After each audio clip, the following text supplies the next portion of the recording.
What makes certain men almost impossible to walk away from? Not the ones who are perfect, not the ones who say all the right things or show up with flowers, but the ones who somehow stay in a woman's mind long after the relationship has ended. The ones she finds herself thinking about at 2 in the morning when everything is quiet. The ones she goes back to, sometimes more than once, even when she knows it might not be the best decision. If you have ever been in that situation, or if you are watching because someone you care about keeps returning to the same person, I want you to know that this is not a character flaw. It is not weakness. It is not stupidity. It is actually one of the most studied and deeply human patterns in all of behavioral psychology. And when you understand what is really happening beneath the surface, it changes everything. Today, we are going to talk honestly about why women come back to certain types of men, not from a place of judgment, not to shame anyone or suggest that women cannot make their own decisions, but from a place of genuine understanding, because this pattern affects millions of people across the United States every single day.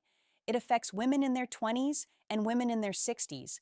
It affects mothers, professionals, caregivers, and people who by every measure seem to have their lives together.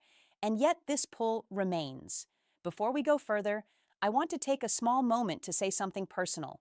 This channel is just getting started, and we are working toward reaching our first 100 subscribers.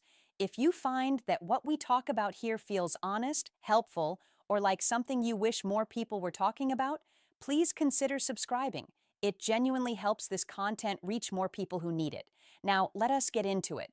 The first thing to understand is that when a woman returns to a certain type of man, she is usually not returning to who he actually is. She is returning to who she believed he was, or who she hopes he still might become. This is a crucial distinction, and it sits at the heart of so much heartbreak. There is a concept in psychology around the idea of intermittent reinforcement. It sounds technical, but the feeling of it is something most people recognize immediately. Imagine you have a connection with someone that feels extraordinary at times. There are moments where everything feels warm, safe, understood, and deeply connected. And then, without warning, that warmth disappears. The person pulls back, becomes distant, or something changes. And the connection that felt so real just a short time ago now feels uncertain or even painful. Here is what happens inside the mind during that cycle. The brain, which is wired to seek patterns and resolve uncertainty, becomes intensely focused on getting that good feeling back. Not because the person is weak, but because the brain treats that unpredictable warmth the same way it would treat a reward that appears on an irregular schedule. And research in behavioral science has consistently shown that irregular rewards create much stronger attachment than consistent ones. This is the same mechanism behind certain habits that are hard to break. The brain is not chasing the person exactly.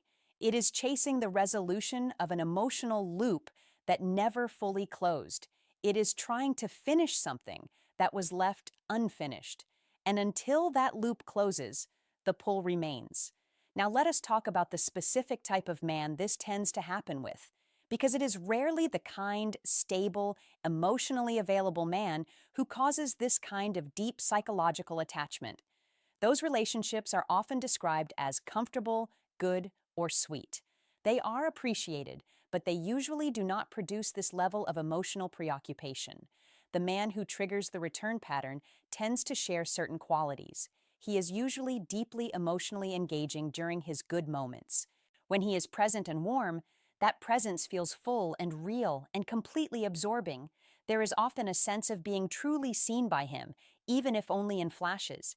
He also tends to communicate in ways that are emotionally ambiguous, not intentionally cruel always, but inconsistent in a way that keeps the other person working to interpret what he means or where they stand.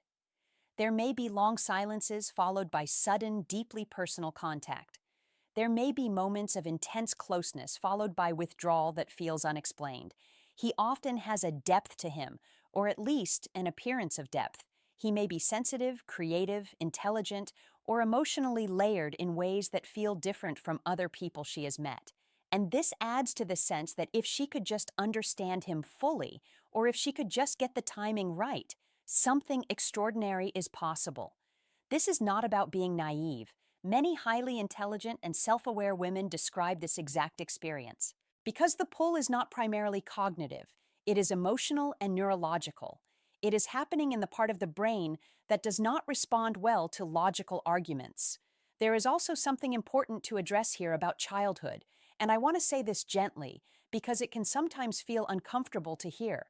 But many of the attachment patterns we experience as adults have roots in our earliest experiences of love. If the love we received as children was warm but unpredictable, if affection sometimes appeared and sometimes disappeared without clear reason, then as adults, we may unconsciously associate that specific emotional texture with the feeling of love itself. Not because anything is broken in us, but because the brain learned early what love tends to feel like, and it recognizes that pattern when it appears again. So when a woman encounters a man who creates that same feeling of deep warmth mixed with uncertainty, something in her recognizes it, not consciously, but on a deeper emotional level. And it can feel like connection, like chemistry, like something rare and significant. This is why simply being told to stop going back rarely works, because the advice is aimed at the logical mind, and the pull is coming from somewhere much older and much deeper.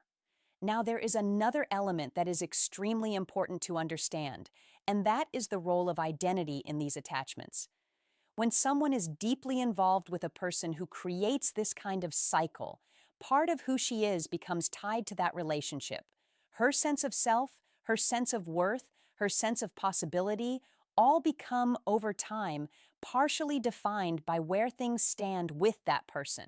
When the relationship ends, it is not just the loss of the person that hurts, it is the loss of that version of herself. The self that was loved by him or was trying to be, the self that believed in what they had together.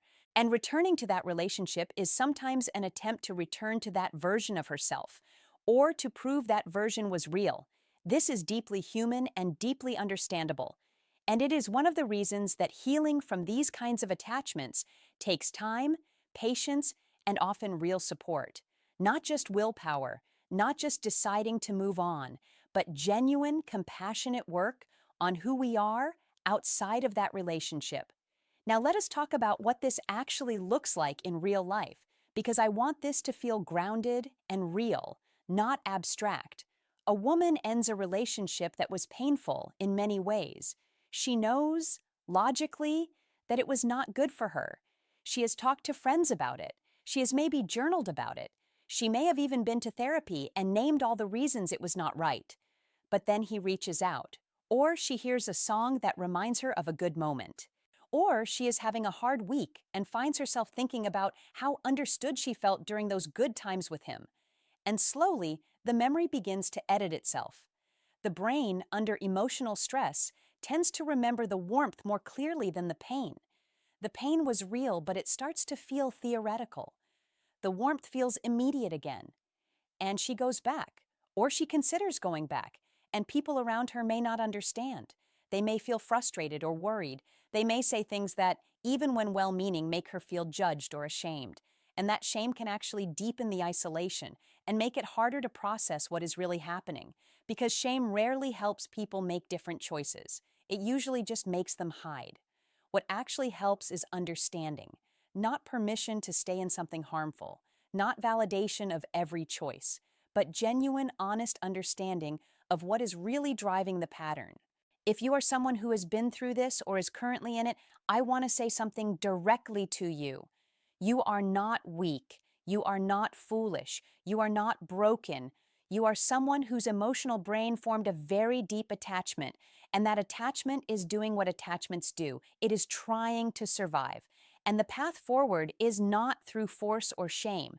It is through understanding, through building new sources of safety and connection, through learning what it feels like when love is consistent rather than conditional, and through giving yourself real time and real support.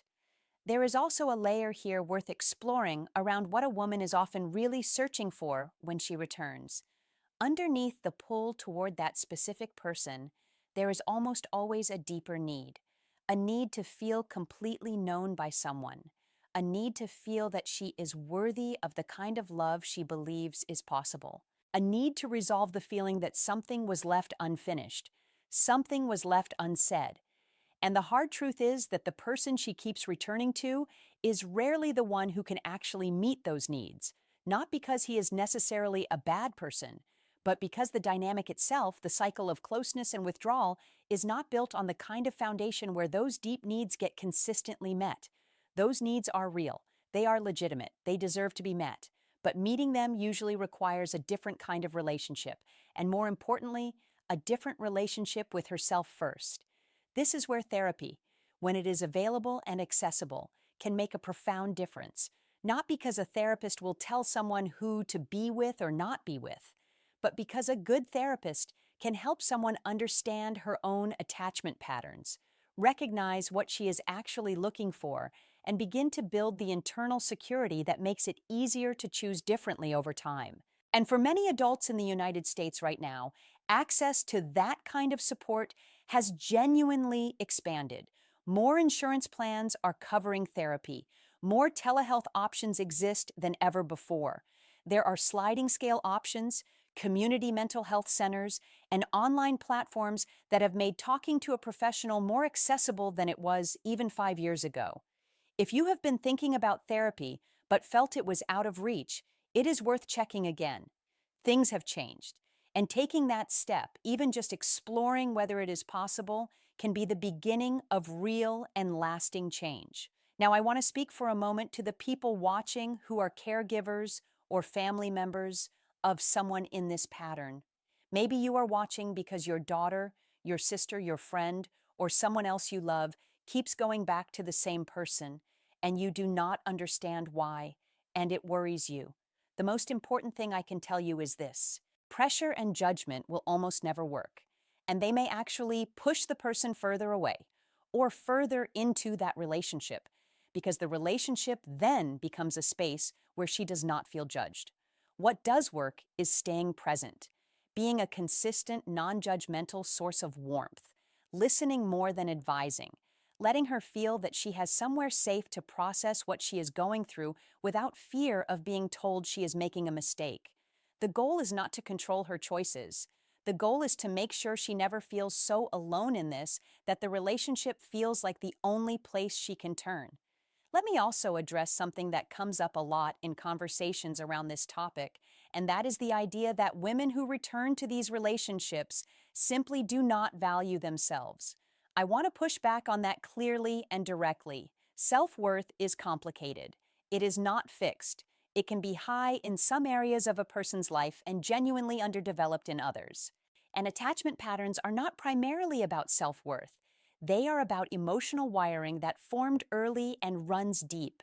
A woman can know her worth intellectually and still feel the pull toward a dynamic that is not good for her, because knowing and feeling are processed in different parts of the brain. And changing the feeling takes more than changing the thought. It takes new experiences. It takes evidence over time that a different kind of connection is possible. It takes building a relationship with oneself that does not depend on being chosen by a particular person to feel real or valid. That work is slow, it is unglamorous, it does not make for a dramatic story, but it is the work that actually lasts. Before I close today, I want to offer one practical thought that I hope stays with you. If you recognize yourself in what we have been talking about, one of the most useful things you can do is start paying attention to how you feel in the ordinary moments of a relationship.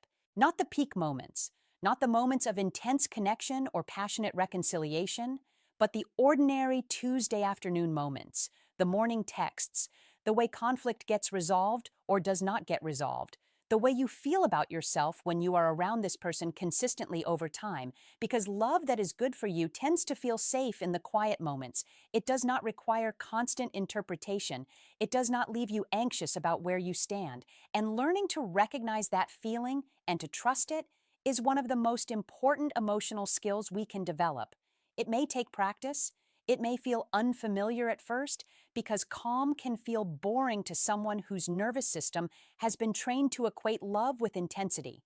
But over time, that calm becomes something precious. It becomes home. We have covered a lot of ground today, and I am genuinely grateful that you stayed with me through all of it. What I hope you are walking away with is not a list of rules or a simple answer, but a deeper and kinder understanding of why this pattern exists, why it is so human, and what the path through it actually looks like. There is no shame in having loved someone deeply and gone back to them. There is no shame in still feeling the pull, even when the logic says otherwise. There is only the honest work of understanding yourself more fully and giving yourself the kind of compassion you might offer a close friend who was going through the exact same thing. If this conversation meant something to you, I would love to hear your thoughts in the comments. You can share as much or as little as you want. And if you have been watching for a while and have not yet subscribed, this would be a wonderful moment to do that. We are working toward 100 subscribers, and every single one genuinely matters. This kind of content takes time and care to create, and knowing that it is reaching people who find it helpful makes all the difference. Take care of yourself this week, and I will see you in the next one.